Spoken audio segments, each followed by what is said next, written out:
अब इतनी जद्दोजहद जमीन के सवाल के ऊपर 1953 में SC/ST की जो प्रवर कमेटी है उसकी रिपोर्ट के ऊपर चौमन में वो बहस कर रहे जद्दोजहद हो रही है और उस बहस के अंदर कि ये जो गैर बराबरी है जो 1949 में थी कि सामाजिक और आर्थिक गैर बराबरी को अगर खत्म नहीं किया गया तो ये संघर्षों की बदौलत खड़े किया गया, लोकतंत्र ही खतरे में पड़ जाएगा। तब उन्होंने 1954 के अंदर देश के शासक वर्गों को इस बात के ऊपर है कि गैर बराबरी मिटाने के लिए जमीन देने के सवाल के ऊपर आपका क्या नजरिया है? क्या आप ये जो सामंतशाही है देश के अंदर बड़े बड़े सामंत है इनकी जमीन के ऊपर आप छुपाव कर सकते हो, कानून बना सकते हो, इनकी जमीन छीन के गरीब लोगों को दे सकते हो? क्या तुम्हारे पास कोई आइडिया है कि ये वंचित लोग अगर जमीन खरीदना चाहे तो क्या तुम इनको ग्रांट दे सकते हो? ये जद्दोजहद पार्लियामेंट के अंदर वो जो कर रहे हैं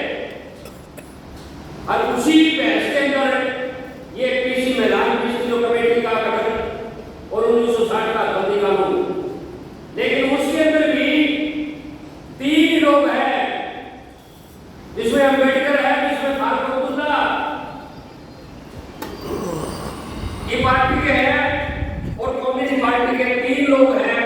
जो उसका समर्थन कर रहे हैं। बाकी सारी पार्टियां खिलाफ हो रही है। इन सवालों के ऊपर जब आप चर्चा कर रहे हैं, बहस कर रहे हैं,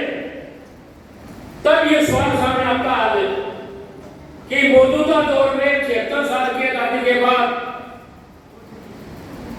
जो बाबा साहब ने उस टाइम चेतावनी दी कि मेरे देश के लोगों संविधान के कितना भी अच्छा क्यों न हो,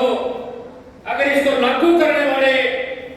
ये अगर गलत लोगों के हाथों में चले गया तो इस संविधान का बेड़ा गर्क कर देंगे। अगली बात उन्होंने ये कही कि किसी भी एक आदमी को इतनी ताकतमंद देना कि वो संविधान को नकार के और अपने तानाशाही की तरफ बढ़ जाए,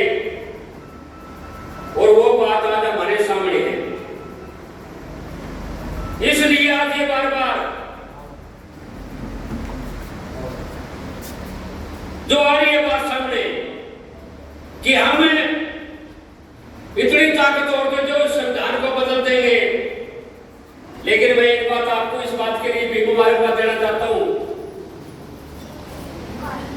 कि आज से 2 महीने पहले अपने किसी के भी गुमत थी कि मौजूदा सत्ता से बाहर किया जा सकता है, लेकिन आज पिछले 15 दिन से मैं देख रहा हूं कि गांव से लेके मोहल्ले और उस ब्लॉक और उस जिला तक, राज्य के स्तर तक, दुनिया के स्तर तक इतने बड़े पैमाने के ऊपर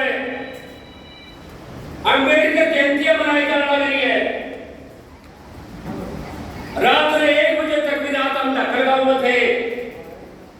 3 बजे तक कार्यक्रम चले, 3 बजे तक आप अंदाजा लगाओ। बेशक वो गुणगान कर रहे होंगे,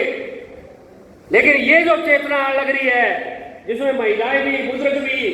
बच्चे भी, नौजवान भी, और इस संकल्प के साथ इसलिए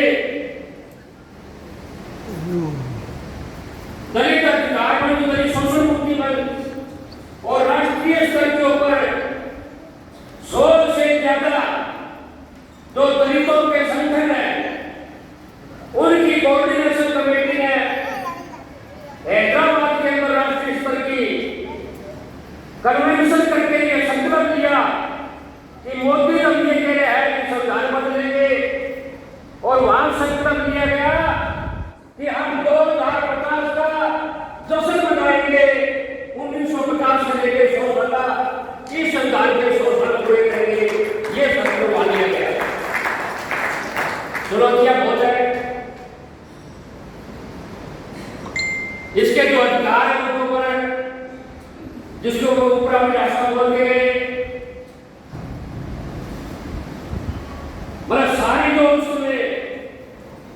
चाहे सामाजिक न्याय का सवाल है, चाहे हमारे संघीय ढांचे का सवाल है, जिस रूप से चुनौती मिल रही है और चुनौती भी एक तरफा नहीं, क्या तरीके की है, चारों तरफ से हमला है, राजनीतिक रूप से हमला, जिसका मुकाबला करने के लिए अभी देश की जनता ने और हम सब आज तो आए हैं इस बात को संकल्प लेने के लिए कि आज यहाँ नेता नहीं आए, नमस्कारिता है, इतने भी नेता सारे हैं यहाँ, आम लोग नहीं है। अगर इतने लोग भी इस बात को देखे जुट जाए, लोगों के बीच में ले जाए, लेकिन चिंता जनक बात अगले अपने बीच में ये भी मैं रेखांकित करना चाहता हूँ कि अम्बेडकर के ऊपर बोलने के लिए, संविधान पर बात करने के लिए